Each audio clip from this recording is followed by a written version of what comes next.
સાબરકાંઠાથી સમાચાર કે જ્યાં એઆર ગ્રુપ સામે પોન્ઝી સ્કીમ ચલાવવા પર ફરિયાદ થઈ છે, જ્યાં એઆર ગ્રુપ અને બીઝેડ ગ્રુપનું સામે આવ્યું છે કનેક્શન। આરોપી અજય મકવાણા બીઝેડ ગ્રુપમાં જોડાયેલો હતો અને આ બીઝેડ ગ્રુપમાં રહીને પોન્ઝી સ્કીમ ચલાવવા માટે તે માહેર હતો અને ગ્રોમોર કોલેજમાં આરોપી અજય મકવાણા પ્રોફેસર હતો તેવી વિગતો મળી છે। ગ્રોમોરના પુષ્પરાજ સિંહનો આરોપી અજય સાથે તેનો પરિચય થયો। ગુરુએ શિષ્યને જાળમાં ફસાવી લોકો પાસેથી લાખો રૂપિયાનું રોકાણ કરાવ્યું હોવાની વિગતો મળી રહી છે। આ રોકાણકારોના પૈસા મેળવી હવે સંચાલકો ભૂગર્ભમાં ઉતરી ચૂક્યા છે। સાબરકાંઠા પોલીસ એસઆઈટીની રચના કરી તેમણે તપાસ હાથ ધરી શકે છે।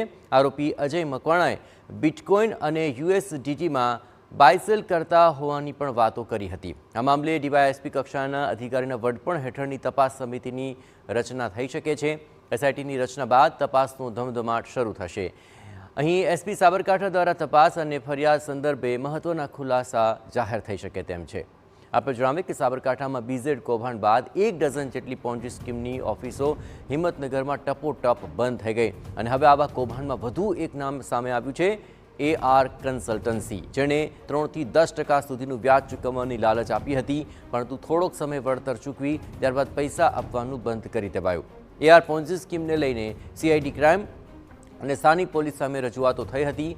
અહીં જીપીઆઈડી એક્ટ હેઠળ ગુનો નોંધી તપાસ હાથ ધરાય છે। આ મામલે અજય રજુસિંહ મકવાણા અને વનરાજ દિલીપસિંહ ઝાલા સામે ફરિયાદ નોંધાઈ છે। ગત ડિસેમ્બર માસથી આ સંચાલકો ઓફિસ બંધ કરીને ભૂગર્ભમાં ઉતરી ચૂક્યા છે। આખી સ્કીમ કઈ રીતે ચાલતી હતી તે અંગે વધુ વિગતે વાત કરવા જોડાઈ રહ્યા છે ટીવી9 સંવાદદાતા અવનીશ ગોસ્વામી।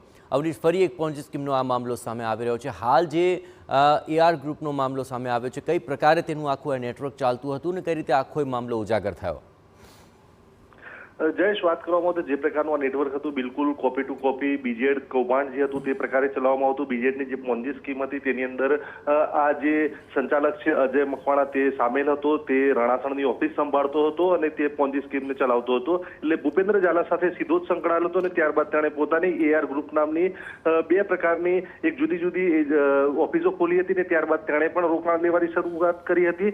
તે અગાઉ ગ્રોમોર કે જે વિવાદાસ્પદ રહી હતી બીજેડ કૌભાંડ દરમિયાન, તે ગ્રોમોર કેમ્પસની અંદર પ્રોફેસર તરીકે ફરજ બજાવતો હતો। તે દરમિયાન એક વિદ્યાર્થી જે હતો આ પુષ્પરાજસિંહ, તે પુષ્પરાજસિંહને પોતાની જાળમાં ફસાવ્યો હતો અને તેના દ્વારા લોકોની પાસેથી લાખો રૂપિયાનું રોકાણ જે છે તે પોતાને એઆર ગ્રુપની અંદર કરાવ્યું હતું ને ત્યારબાદ તેઓને લાલચ આપી હતી કે તેઓને 10% સુધીનું ઊંચું વળતર જે છે તે ચૂકવવામાં આવશે। તે પોતે બિટકોઇન અને યુએસડીટીની અંદર બાય સેલ કરતો હોવાને લઈને તેમાં ઊંચી વળતર મળતું હોવાના કારણે તે 10% જેટલી રકમ જે છે તે રોકાણકારોને ચૂકવી આપશે। પરંતુ જે દરમિયાન બીજેડ કૌભાંડનો મામલો સામે આવ્યો ત્યારે જ આ ઓફિસ જે છે તે તેઓની બંધ કરી દેવામાં આવી હતી અને આ તમામ સંચાલકો ભૂગર્ભમાં ઉતરી ચૂક્યા હતા।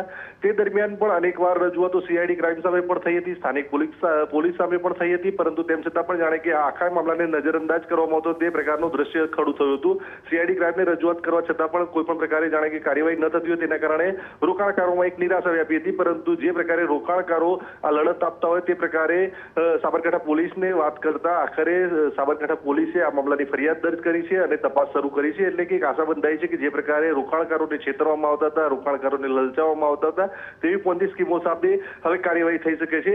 હિંમતનગરની અંદર લગભગ 12 જેટલી પોન્જી સ્કીમોની ઓફિસો હોવાનું સામે આવ્યું હતું બીજેડ કૌભાંડ દરમિયાન અને આ 12 જેટલી ઓફિસો જે છે તે પણ એક બાદ એક બંધ થઈ ચૂકી હતી। શક્ય છે કે આ જે પ્રકારે રોકાણકારો સામે આવ્યા હતા અને અરજીઓ કરી હતી, ફરિયાદો કરી હતી કે પોતાની ફરિયાદ નોંધવામાં આવે તેવી અલગ અલગ પોન્જી સ્કીમો સામે પણ હવે આવનારા દિવસોમાં ફરિયાદ થઈ શકે છે। અને જે પ્રકારે જો એસઆઈટીની રચના કરવામાં આવશે તો તેની અંદર પણ આ ફરિયાદીઓને પણ ધ્યાને લેવામાં આવી શકે છે તે પ્રકારની પણ આશા બંધાઈ છે। એટલે શક્ય છે હવે આની અંદર વધુ મહત્વના ખુલાસા થઈ શકે છે અને જે રોકાણકારોના પૈસા જે ફસાયા છે તેને લઈને કાર્યવાહી પણ કડક થઈ શકે છે। બિલકુલ અવનીશ, તમામ કાર્યવાહી પર આપ નજર રાખતા રહેજો। તો હવે આ એઆર કન્સલ્ટન્સીના ઝાંસામાં કેટલા લોકો આવ્યા છે અને કેટલાના રૂપિયા ડૂબ્યા છે તે તમામની એક તલસ્પર્શી તપાસ શરૂ થશે, પરંતુ રોકાણકારોના પૈસા મેળવી તેમણે છેતરપિંડી આચરી છે અને સાબરકાંઠા પોલીસ એસઆઈટીની રચના કરી આ મામલે તપાસ હાથ ધરી શકે છે। તો મોટા ખુલાસા આગામી દિવસોમાં થાય તેવી પણ શક્યતા અત્યારે જોવા રહી છે।